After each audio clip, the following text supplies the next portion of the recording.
Watermelons this time of year aren't necessarily seedless. They do get a lot of little tiny seeds in them, but you can eat them. They're not going to hurt you. Unless you have diverticulitis, which that would be a bummer. But what I wanted to show you is I already cut half of the watermelon. I cut this watermelon in half, okay? And this is the way that I process watermelon for maximum yield. Okay, tip it up on its edge, slice through the top cap. And get rid of that. Then you just want to take your knife and go as clean as you can to the rind. See, not a whole lot of waste there. Once you make that first cut, it gets even better, of course. A lot less waste. Just keep dragging that knife around in a circle and clean off all of the skin and the rind. And obviously this one's got a pretty thick rind because it's a winter melon. You may not experience this thick of rind on a summer melon. Sometimes you do. It depends on how things go. And then the final cut here. Now, so I have this.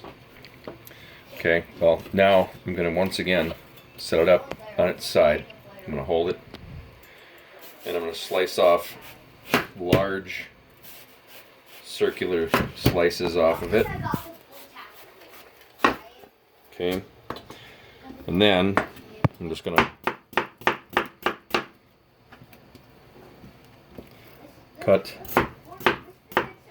it into cubes.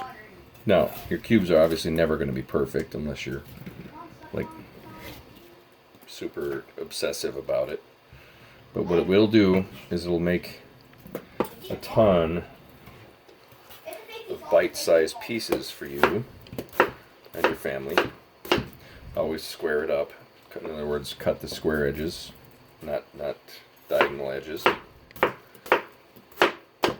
And then just use your knife to help you get it in to your bowl.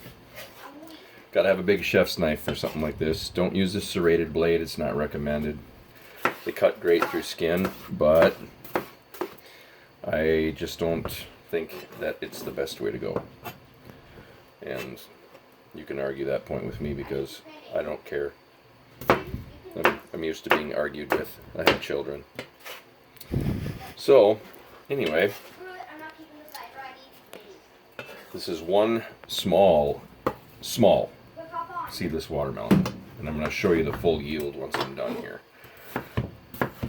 This is literally what would be considered a personal watermelon, not a large size watermelon, because of course large size watermelon are extremely rare in the Northland this time of year. This is a very big mixing bowl. This is about a 5-quart. No, it's even more than that. This is a big mixing bowl. This is probably an 8-quart mixing bowl. That thing's full. No green, 100% edible. Kids can eat it. It's the way to go. Thanks to Noah for the cameraman and snitching the first piece of the watermelon. And there he goes. So, thanks.